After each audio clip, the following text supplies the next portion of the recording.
یہ چھوٹے چھوٹے بچے جو بیٹھے ہیں یہ نعت پڑھ کے اگر بھاگ گئے تو پھر یہ ان کے نزدیک جن کا نام رہے گا انہی 4-5 کا نام رہے گا، انہی کا نام رہے گا۔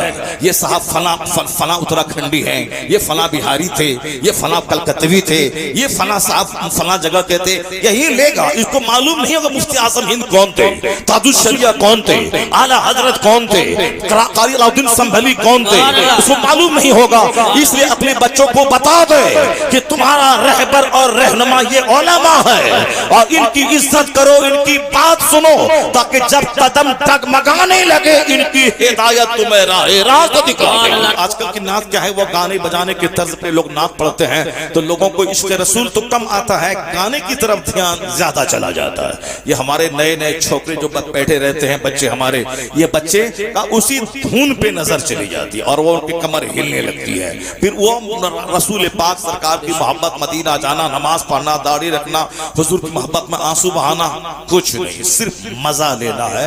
چونکہ یہ جو دھن ہے یہ دھن وہاں سے میل کھاتا ہے، بمبئی کی فلم انڈسٹریز سے دھن کھاتا ہے۔ تو اس کو بند کرنے کے لیے ان بچوں کو تقریر سنائیے، ان بچوں کو حدیث سنائیے، ان بچوں کو دین سکھائیے۔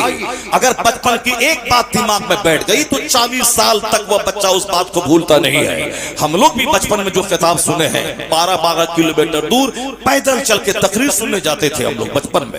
12 کلومیٹر دور مجھے یاد ہے، جس مدرسے کا میں ابھی پرنسپل ہوں وہ مدرسہ میرے گھر سے 12 کلومیٹر دور ہے، اور مجھے یاد ہے کہ 7 سال کی عمر میں پیدل، سائیکل بھی نہیں، پیدل 12 کلومیٹر دور چل کے میں تقریر سننے گیا تھا۔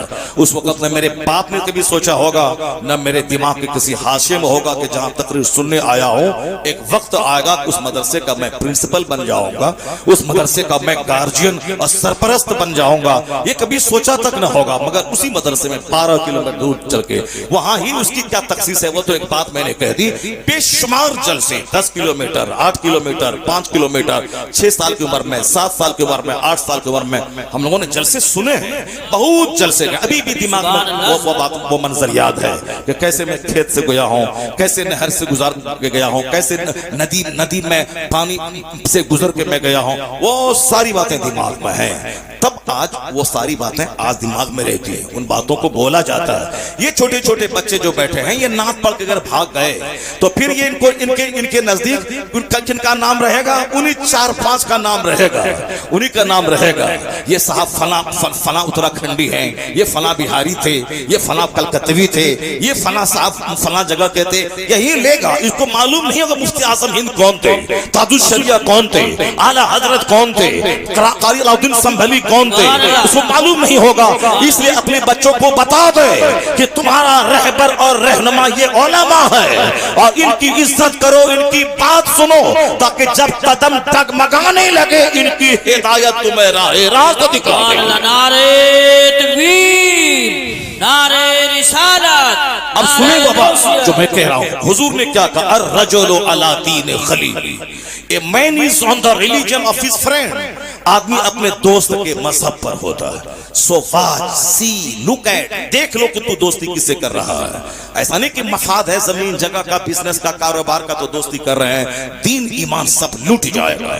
ایسے بے شمار لوگوں کو دیکھا اس کا ایمان لوٹ گیا، جو نجدیوں سے، وہابیوں سے، دیوبندیوں سے جنہوں نے دوستی کی۔ نہیں ہم بیٹی لا رہے ہیں، بیٹا نہیں دے رہے ہیں، بیٹی لا رہے ہیں، ہم اس کو سنی بنا دیں گے۔ تم تو سنی بنا نہ سکا بدتمیز، تمہارے سارے خاندان کو وہ نجدی بنا دیا، سب کو وہابی بنا دیا۔ اس طرح بے شمار لوگ ہیں۔ میں نے بمبئی میں 12 سال تک ایک محلے میں تقریر کی ہے، میں نے 10 روزہ 12 روزہ محرم میں۔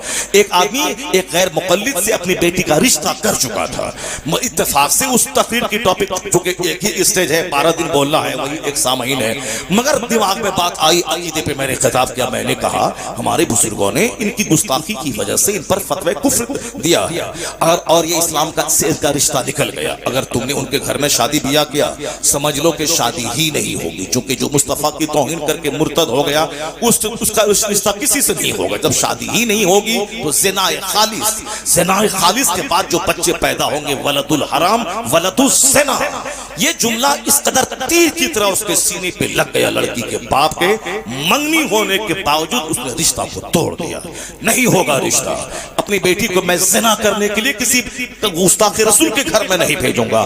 اگر وہ تقریر میری نہیں ہوتی، اس کے سینے پہ جملہ نہیں اترتا، تو اس کی بیوی تو ساری زندگی اسی کے ساتھ رہتی۔ قانون اپنی جگہ، بے شمار لوگ ہیں جو طلاق دینے کے بعد بھی اپنی بیوی کو رکھے ہوئے ہیں، صرف بے عزتی کے ڈر سے۔ ایسے گھٹیا خسیس رذیل لوگ کم ہیں، مگر ہیں۔ طلاق دے دیا، رات میں غصہ آیا، شراب پی کے آیا یا غصہ ہوا، بیوی کچھ بولی، قینچی کی طرح زبان چلائی، اس سے نہیں رہا گیا، یہ دھمکی دیا کہ طلاق دے دوں گا، وہ بولی ایک باپ کا بچہ ہے تو طلاق دے کے دیکھ لے، اب اس کو غصہ آیا، طلاق دے دیا۔ جب طلاق دیا، غصہ ٹھنڈا ہوا تو اب بالکل سو گیا۔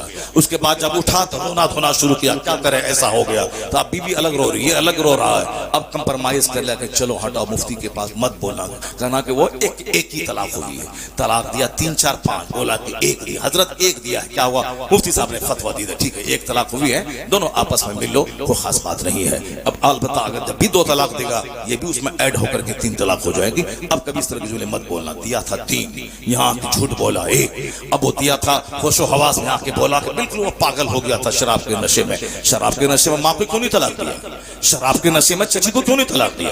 شراب کے نشے میں اپنے پڑوس کی بھابھی کو کیوں نہیں طلاق دیا؟ اپنی بیوی کو پہچانتا تھا کہ میری بیوی ہے، اور طلاق بھی کوئی چیز ہے، طلاق دیا جاتا ہے جب تم کو یہ ہوش و حواس ہے کہ یہ میری بیوی ہے، اور بیوی کو طلاق دی جاتی ہے۔ جب اتنا ہوش ہے تو پھر طلاق تو ہو ہی جائے گی۔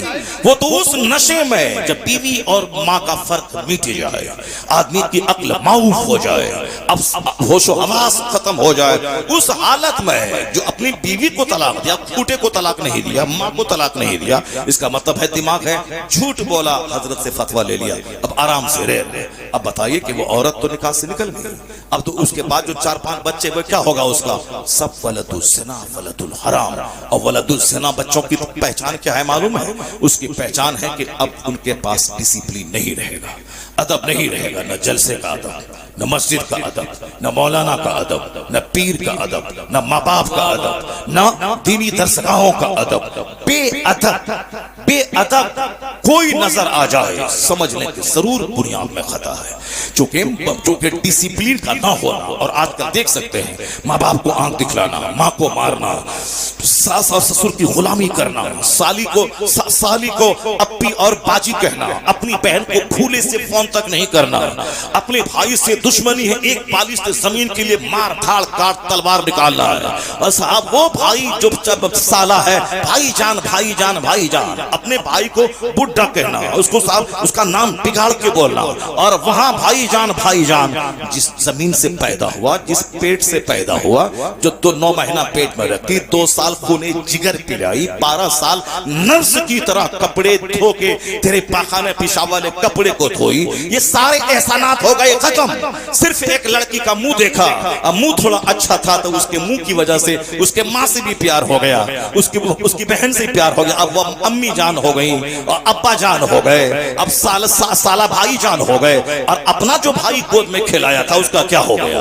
اپنی جو بڑی بہن جو گود میں لے کے گھنٹوں تجھ کو پیار دیا تھا اس کا کیا ہو گیا؟ جو اپنا چچا اس کا کیا ہو گیا؟ اپنی پھوپھی کا کیا ہو گیا؟ اپنے بھائی کا کیا ہو گیا؟ بدتمیز اگر ڈسپلینڈ نہیں ہے تو سمجھ لیں کہیں نہ کہیں ضرور گڑبڑ کا ماحول پیدا ہے۔ نہیں سنا آپ نے ہمارے بزرگ بولتے ہیں، امام اعظم ابو حنیفہ رضی اللہ تعالیٰ عنہ کے سامنے چند بچے گیند کھیل رہے تھے، گیند غلطی سے ان بچوں کی غلطی سے امام کے سامنے آیا، امام کے سامنے، امام کو دیکھ کر سارے بچے سہم گئے، وہ بچہ امام اعظم کروڑوں مسلمانوں کے امام کیسے آگے جائیں؟ کوئی بچہ اس گھر میں گھس رہا ہے، کوئی ادھر بھاگ رہا ہے، کیسے وہاں جائے؟ ایک بچہ ڈھٹائی کے ساتھ گیا سامنے، مولوی صاحب تو کیا ہو گیا؟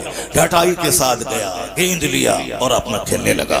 امام نے کیا کہا؟ لگتا ہے کہ بنیاد میں خطا ہے، لگتا ہے کہ بنیاد میں خطا ہے، لیکن میرے جیسے مولوی کی زبان سے بات نہیں نکلی تھی، ہم جیسے کروڑوں حنفیوں کے سردار ولی کامل کی زبان سے جملہ نکلا تھا۔ لوگوں نے خاموشی سے جب تحقیق کی، پتہ چلا واقعی بنیاد میں خطا ہے، کیونکہ امام کا جملہ تھا، امام کا جملہ حقیقت پر مبنی ہوا کرتا ہے۔ اس لیے اپنے گھر میں رشتوں کا خیال رکھیں، غصے پہ کنٹرول رکھیں، غصے پہ کنٹرول۔